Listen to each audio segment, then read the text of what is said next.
Hi, I'm Jason. Nice to meet you. How smart is AI really in 2024? The end of 2024, practically in 2025. Well, I found this article that's been popping all over X lately. AI chatbots defeated doctors at diagnosing illnesses, which I think might be pretty smart. So I checked out the article, which is crazy interesting to me for a few reasons. So Dr. Adam Rodman, who is an expert in internal medicine at Beth Israel Deaconess Medical Center in Boston, everybody knows that, confidently expected that chatbots built to use artificial intelligence would help doctors diagnose illnesses. He was wrong. This is from the New York Times, by the way. Like, mind-blowing, but also not. I'll explain why. So the chatbot they used was OpenAI's ChatGPT 4.0, the same one that everyone's using if you use OpenAI. The study showed more than just chatbot's superior performance. It unveiled doctors' sometimes unwavering belief in a diagnosis they made, even when a chatbot potentially suggests a better one, which is interesting. They talk more about that. They talk about the study. And the cases that they used were cases that were intentionally had never been published, so that the medical students who were part of this study, like, it wasn't just medical students, though, I saw earlier. It was also practicing physicians. I think it was like 51 different doctors that they used in the study. And anyways, so they used these studies that were not published anywhere, so that the students didn't know about the studies. And also, ChatGPT wasn't trained on them. And the doctors on average did worse than the chatbot. And so the researchers were asking, what's going on? One of the problems that Dr. Andrew Lay, is that Lay? Does that look like Lay to you, or is that Lee? It looks like Lee spelt improperly. That's Andrew Lay, I think. Anyways, they're a historian of medicine, and they were discussing through the study that one of the problems they've had over time is that they don't really know how doctors think, which is true for any human, I suppose. We don't really know why we come to some of the conclusions we come to. You know, we get information and data, but if you get an idea or an opinion based on that, where does that come from? I don't know. And apparently that's true with doctors. She said, or he said, we really don't know how doctors think. And describing how they came up with their diagnosis, doctors would say it was intuition or it was based on their experience. And that sort of vagueness has challenged researchers for decades. So, okay, here we go. So after his initial shock at the results of the new study, Dr. Rodman decided to probe a little deeper. The doctors must have seen the chatbot's diagnosis and reasoning. So why didn't those using the chatbot do better? So from what I understand, the way that the study worked is that they had like test subjects, and I don't remember what the number was of doctors, some who were practicing doctors, some were like in school still. It was like a variety of doctors.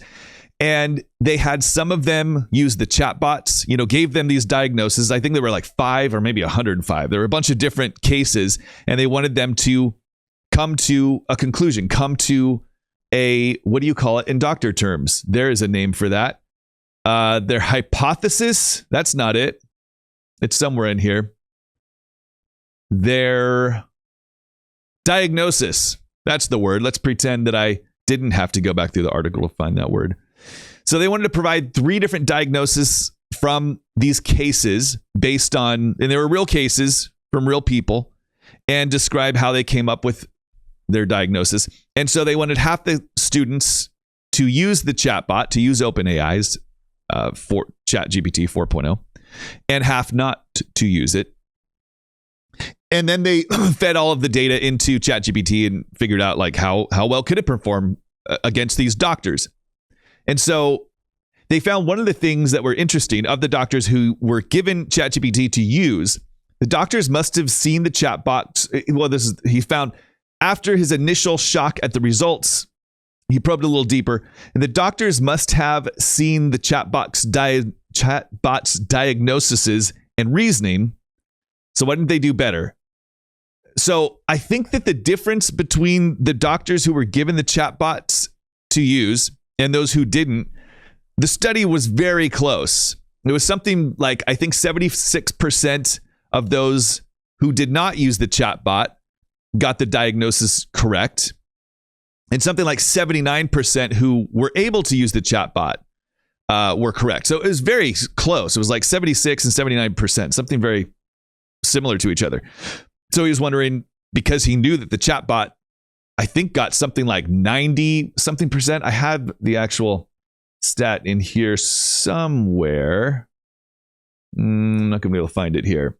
I thought I had saved it. But anyways, it was something like in the 90 percentile, the chatbot, when asked directly by Dr. Rodman, it was correct. So he was wondering, why then did the doctors who were given the chatbot, why didn't they score 90%? Why were their conclusions very comparable to those who didn't use the chatbot? And this is what he found out.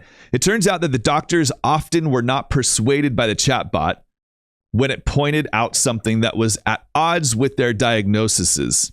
Instead, they tended to be wedded to their own idea of the correct diagnosis. This is Dr. Rodman said, quote, "They didn't listen to the AI when AI told them things that they didn't agree with. People generally are overconfident when they think they are right." This is going to get into the takeaway that I had from this study is that I think this is something that we're seeing across the board with AI. Outside of the medical field, like people who are using it in their workplaces. Maybe your boss is telling you, hey, I want you to start using ChatGPT. Or you're somebody who works independently like me. I make videos for people. And I work with marketing teams. And I know that especially in copywriting. Like I did a talk recently at Alabama State University. And talked with a lot of post-grad students who went through communications courses, and one of them was studying copywriting. And she told me that her professors specifically told them don't use chatbots at all in the course, which seems insane to me. So I think that the problem that you've seen with the medical students and the practicing physicians who went through this study are the same that we're finding across the board with a lot of people using or trying to implement chatbots.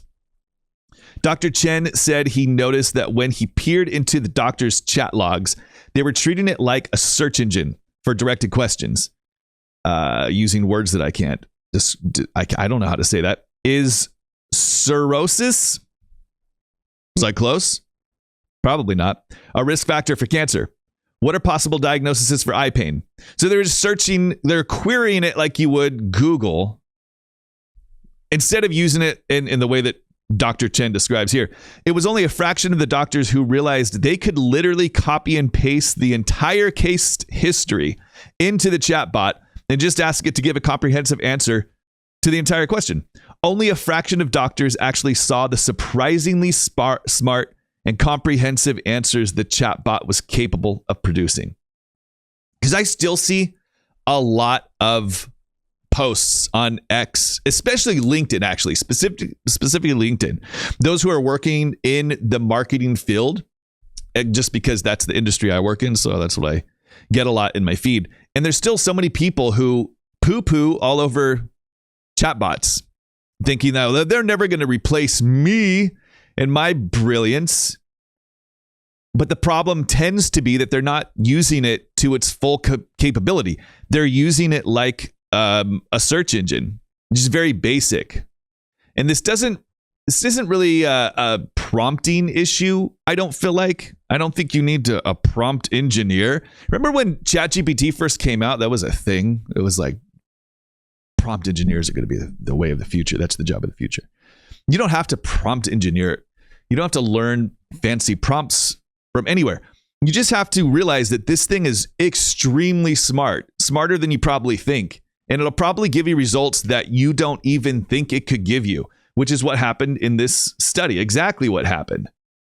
It was only a fraction of the doctors who realized they could literally copy and paste the entire case history and get much more detailed responses.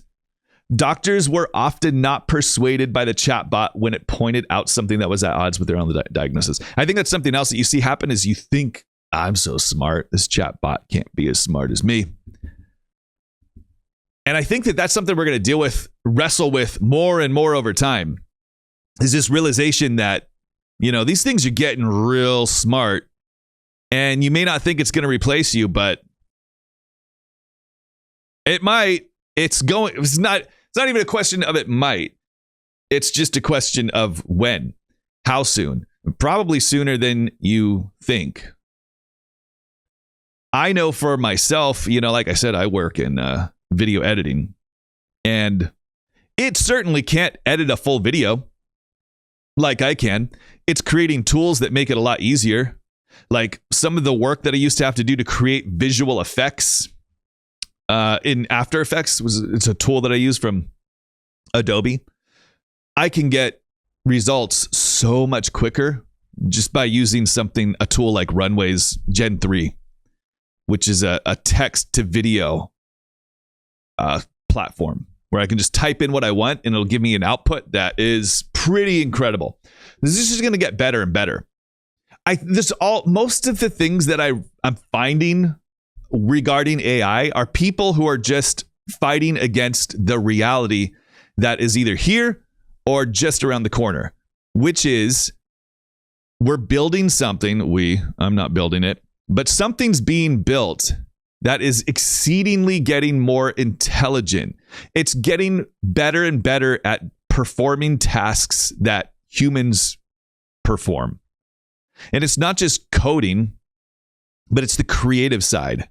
It's the reasoning side. It's logic. It's taking mass amounts of data and being able to decipher through it and come up with accurate results, accurate answers to questions, just like this study showed. And I think that it'd be interesting to talk to a bunch of doctors, like just do a study. What is that?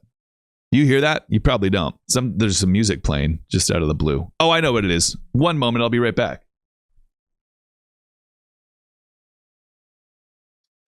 I'm back. Anyways, it'd be interesting to talk to just like your local doctor and ask it, like, do you think AI is going to replace you? I wonder how many, like, of average, how many doctors are like, oh yeah, like it's probably going to replace me soon. And how many are like, not at all. It's like they were like Ben Affleck, just recently. Did you see this? I'm going to do a whole video about it. But Ben Affleck was recently interviewed on CNBC about AI. And he said some things that were basically like, oh no, AI is not going to replace me, an actor. It'll replace CGI work and effects work. But man, it's not going to replace me for a long time. I don't think he's quite right about that, but that's for another video. Anyways, I just thought it was pretty remarkable that this chatbot, the same one that we all have access to, when given the same information that these practicing physicians were given, it outperformed them by quite a bit. Like it wasn't even really very close. Let me see. I have the stats in here. I'm gonna try to find it to see what the actual test result was. But it was okay. Here we go.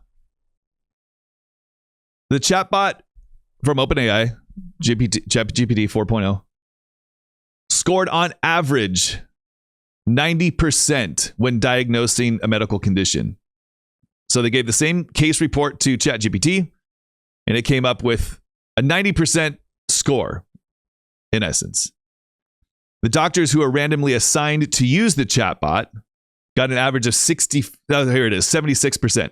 Those randomly assigned not to use it had an average score of 74%. Let's see, how many were in the study? I think it says here. Let's look it up. I think there's a link to the actual study here. Yeah. Let's see how many were actually involved in it. Okay, 50 physicians. It was a randomized clinical trial including 50 physicians. And I don't think it says how many. I think it was just, I was looking at this earlier. I think it was something like half and half. So maybe 25 were given use of the chatbot. Like that was the study. And let's see what they actually give them. It goes into the actual case. So the experiment involved, okay, here you go, 50 doctors, a mix of residents and attending physicians recruited through a few large American hospitals. The test subjects were given 6 case histories and were graded on their ability to suggest diagnoses and explain why they favored or ruled them out. Their grades also included getting the final diagnosis right. The graders were medical experts who saw only the participants' answers. Okay. Yeah. Yeah, so, I mean, that was it. Oh, I'm not showing you my screen. I was going like this. I was actually looking through it. You didn't get to see that, though, because I forgot to click my little button here. Oh, well. So there are 50 physicians. 25 were asked to use ChatGPT to help them come up with their results, their diagnoses. And 25 were not given any chatbot help. And so 76% of those who used the chatbots got the diagnosis correct. And those who didn't use the chatbots, 74% got it correct. And it basically came down to those who used the chatbot just used it like Google. It didn't use it correctly. And when you just gave it, you fed it all of the raw data that everybody in the test was given, the chatbot scored 90%. Fascinating. What is this going to mean for our future? I have no idea. I think it could be something like driverless cars, where it's probably going to take a little while before people are actually trusting these AI systems, especially for medical advice. Although you wonder how many times your own doctor or a doctor you're seeing for some kind of, long-term medical issue you or a family member might be facing, how much are they using ChatGPT? Probably more and more so as studies like this become more and more clear in the chatbot's ability to perform well, at least to bounce ideas around. So does it make sense to train doctors on how to use ChatGPT correctly? I mean, just like, it's not like you really need training. It's just like telling them, hey, this thing's smarter than you think. You don't need to just ask it questions. Like, just upload a patient's full medical history so that it knows. I mean, that's probably maybe already happening, where you can go in to see your local doctor, or, a doctor that you see at a hospital could just have access to a database where all your information's already in a system like ChatGPT, and you can just query it. You have all of your medical files, similar to what we have with Notebook LM. ML? Notebook ML. Or is it LM? I think it's LM. Anyways, where it's just, you have a model that's trained specifically on your health records and health data, your health history. And you can just query it and ask specific questions to you. Cray. That's my final thought. This is nutty. All right. That's it for this one. Thanks for watching. Help me grow this channel, won't you? Subscribe to it. That would be helpful. Like it. Do all the things that the YouTube AI wants you to do. Listen to it. Trust it. It has your best interest in mind, no doubt. Thanks for watching.